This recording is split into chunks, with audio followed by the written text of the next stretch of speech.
नमस्कार मित्रांनो, स्वागत आहे आपलं 5 मिनिट इंग्लिश या आपल्या यूट्यूब चॅनलवर। तर आजच्या भागामध्ये आपण आधीच्या 35 सेंटेन्सेस झालेले होते, त्याच्या पुढचा हा नंबर आहे आपल्या माहितीसाठी आणि हा भाग आपल्याला माहिती पडावा म्हणून।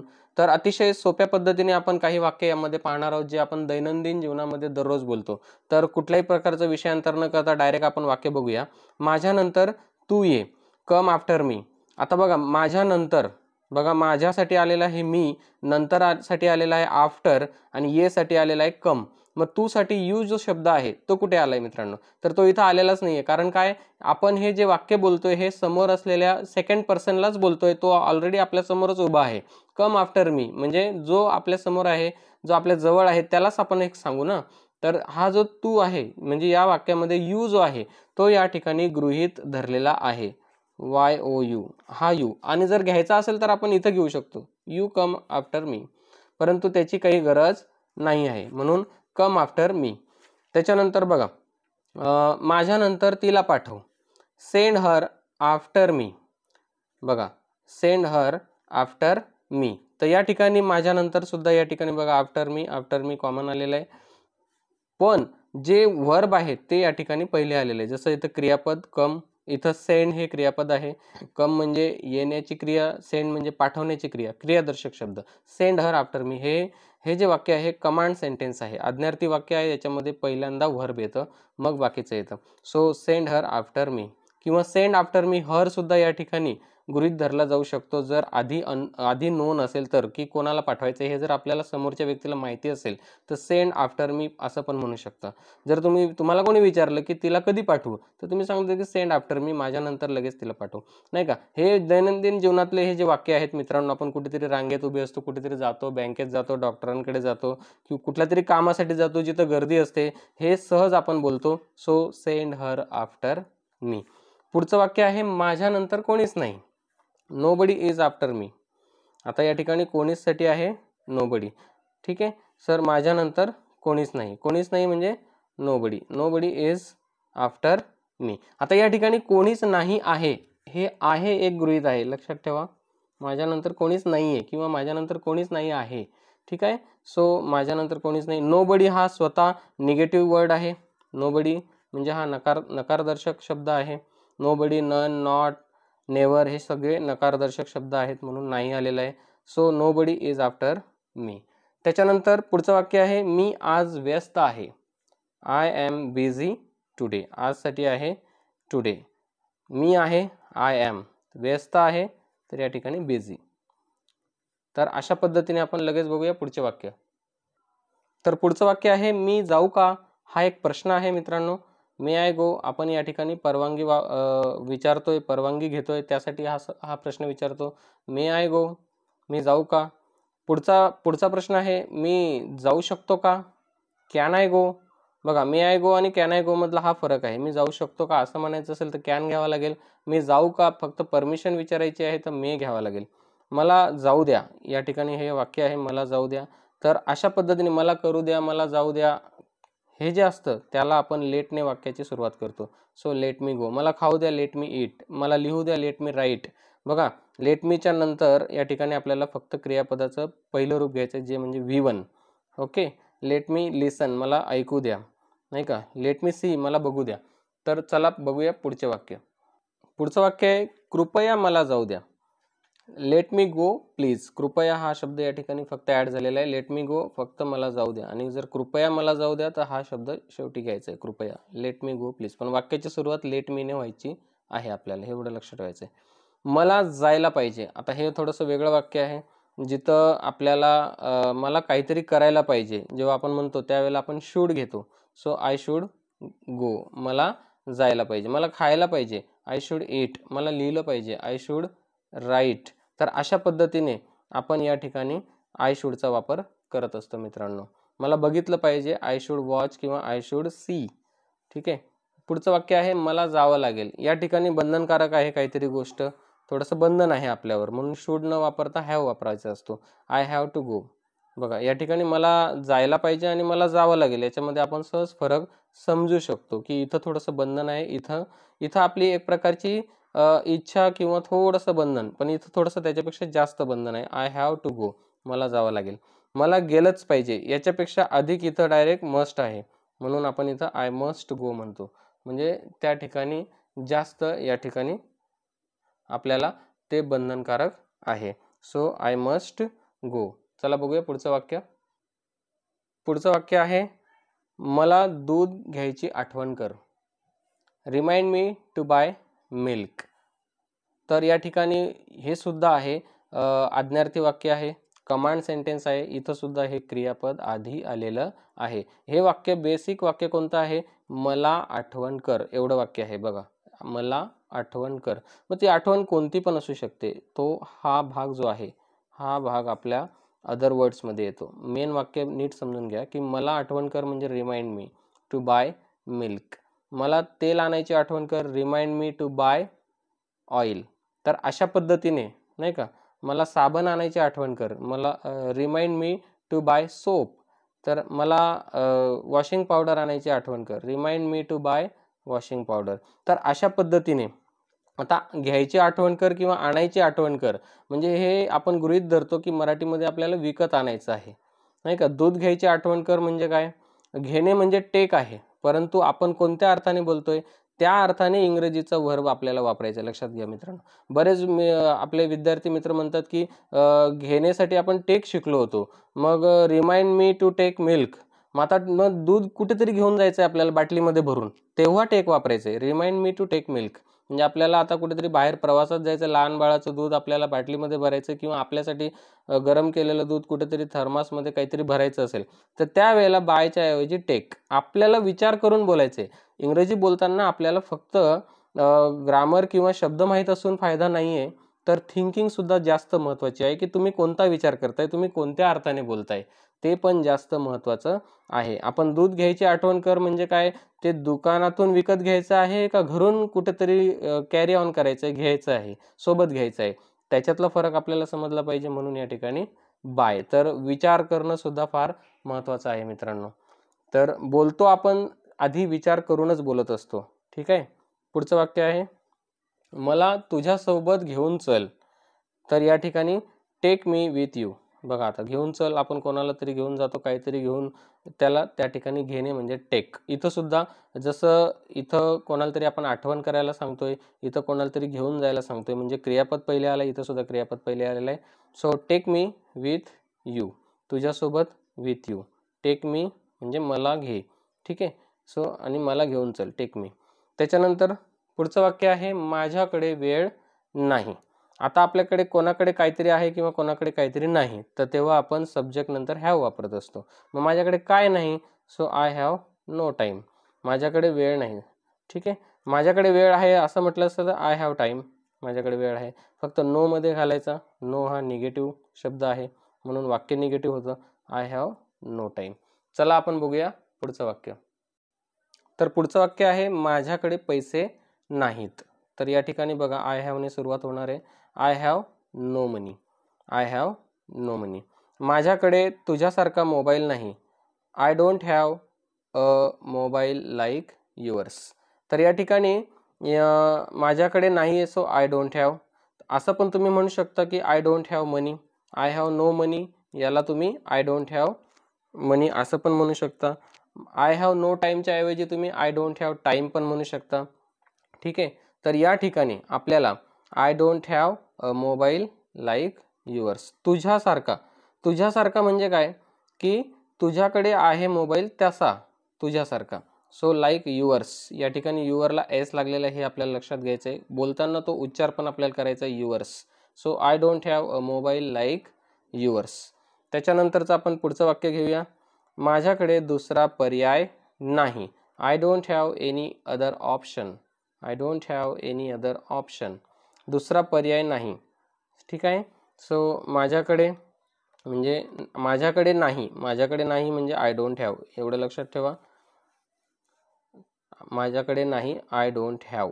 काय नाही, दुसरा पर्याय. Any other option. Any other म्हणजे दुसरा. एनी अदर म्हणजे दुसरा आणि पर्याय म्हणजे या ठिकाणी ऑप्शन. ठीक आहे. दुसरा म्हणजे सेकंड पण होतो. I don't have second option असं पण तुम्ही म्हणू शकता किंवा I don't have any other option म्हणजे दुसराच नाही तर दुसरा कुठलाच नाही असा या अर्थाने आपण म्हणत आहोत. त्याच्यानंतर पुढचं वाक्य आपण बघूया. मी नेहमी म्हणतो की चांगलं कर, म्हणजे चांगलं काम कर, चांगलं कृत्य कर, या अर्थाने हे वाक्य आहे. I say always that do good.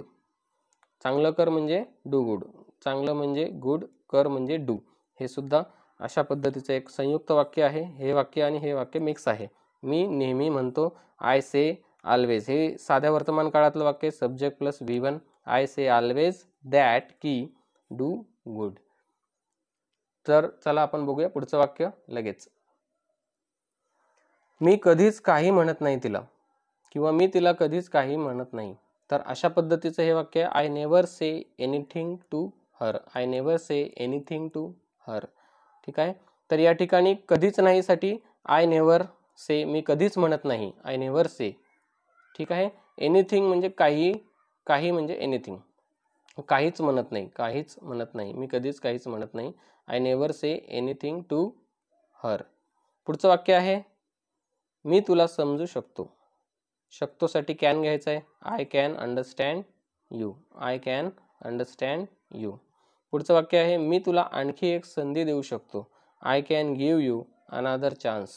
I can give you another chance.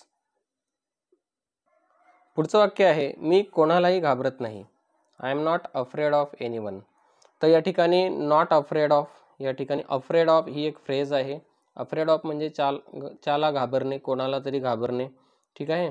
जसं की मी अंधाराला घाबरतो, I am afraid of dark. मी अंधाराला घाबरत नाही, I am not afraid of dark.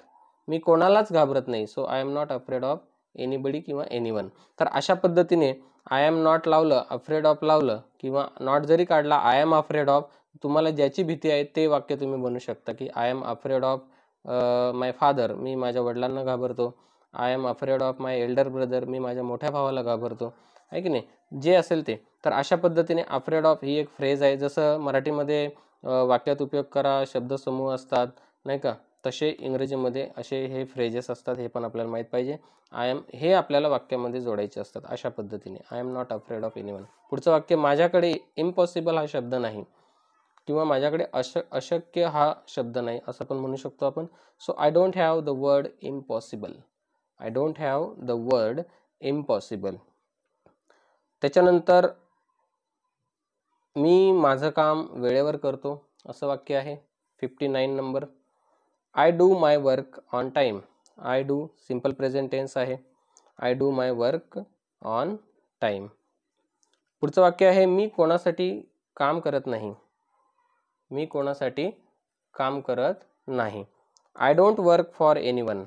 I don't work for anyone. पुढचं वाक्य, मी तुझ्यामुळे अडचणीत आलो. I got into trouble because of you. हे सिंपल पास्टचं वाक्य आहे, साधा भूतकाळ आहे. गॉट म्हणजे या ठिकाणी भूतकाळी शब्द आहे, वर्ब आहे, त्याच्यामुळे साधा भूतकाळ. I got into trouble because of you.